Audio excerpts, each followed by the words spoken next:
Welcome back to Face the Nation. Former President George W. Bush has written a book about his dad, 41, and we went to his library in Dallas to talk with him about it.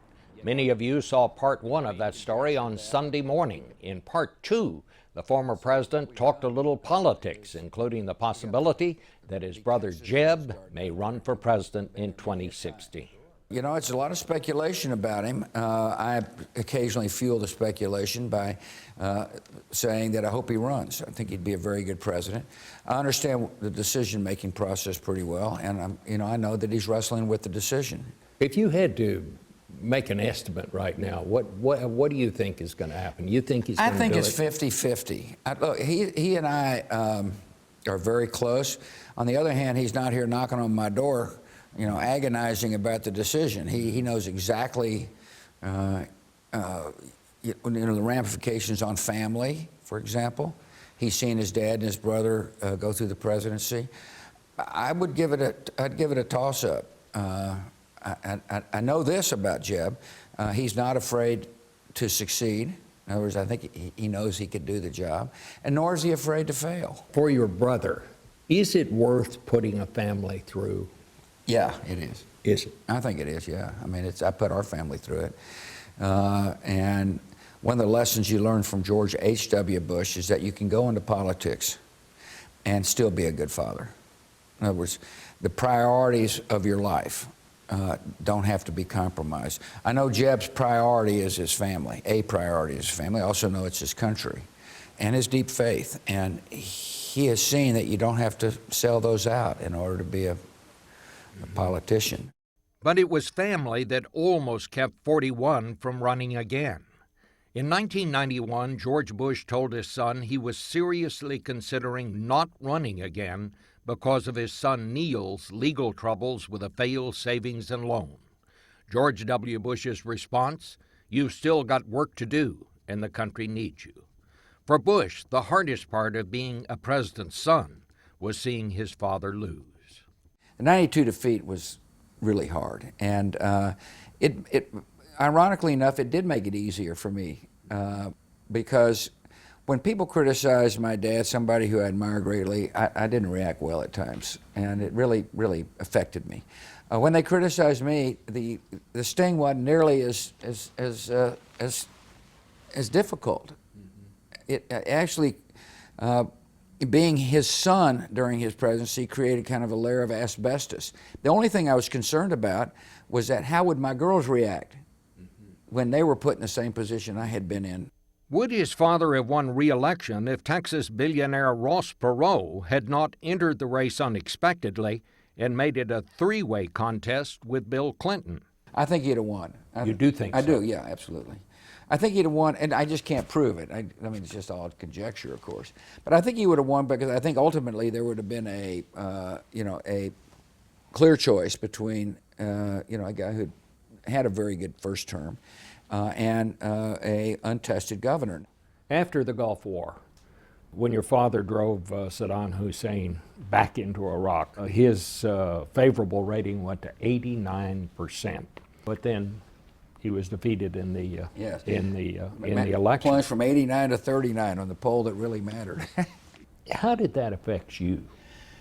It's an interesting lesson of how to spend political capital. In the book, was somewhat dismayed about the inability for the White House to connect, the message to connect with the American people. That domestic politics really mattered for George Bush as much as international politics.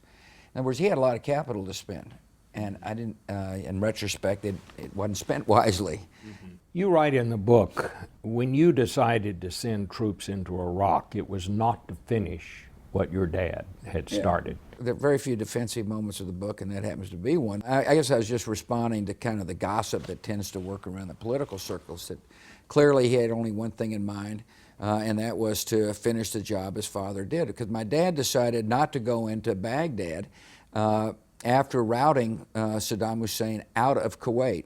And the reason why is that wasn't the mission, he stated. And so I went in there as a result of a very changed environment because of September the 11th. And the danger we were concerned about was that the weapons would be put into the hands of terrorist groups that would come and make the attacks of 9/11 pale in comparison. And since this is a book about my dad, I thought it was necessary to kind of set the record straight. But you said in the book, he was right and I was right too in 2003. Right. I agree. Glad you read that part of it. Were you surprised when you gave the ultimatum to Saddam that he didn't leave? Did you think there was a chance he I might really leave? did, yeah. You really did I think? did, yeah. You know, when he was captured, I was told that the FBI agent that talked to him, he said, I just didn't believe Bush. And it's hard for me to believe he didn't believe me. Mm-hmm. We'd given an ultimatum to the Taliban and delivered. I make the point in the book, of course, that, and Dad understood this better than anybody, that when you say something as president, you better mean it. Mm-hmm. Words mean something. Mm-hmm. And he was very clear at times during his presidency and meant it. I thought I was pretty clear at times during my presidency and meant it. Saddam Hussein didn't believe us, so I was surprised. But you thought that he would believe you and that he would leave. I thought there was a chance, yeah. I certainly hoped so. Mm-hmm. But he didn't. And so that's why I put in the book, he chose war. Twice did he choose war, during 41 and 43. When former First Lady Laura Bush joined us, we turned back to the possibility of a Bush 45. So let's talk about the Bush dynasty here. Your mom says there have been enough Bushes running for president. What do you two think about that? Sometimes her prognostications haven't been very accurate, and I think you have to earn your way into politics. I don't think there's anything ever given to you. I think the question that every candidate faces, and you have a unique perspective on this, is it worth putting the family through it? Well, that's what every candidate has to think about, because it is, and even since George and I lived at the White House, the social media has increased so much, and lots of mean and terrible things on the internet about every family member, which even we didn't have. But I think that that everyone has to weigh that. From your perspective, has politics? My sense is it's gotten a lot meaner. In the older days, I hate to be one of these guys that talk about the old days, and you're able to do that yourself, by the way. People were held to account for what they said. In other words, there was a pushback. Now there's just so much stuff out there, flotsam out there, that people say what they feel like saying without any consequence. If Jeb Bush does run, will you be campaigning for him? That might be a different situation. It will be totally situation. different. I'll do whatever he wants. I will be one of his strongest backers. If he wants me out there publicly, I'll be out there publicly. If he wants me behind the scenes, I'll be behind the scenes.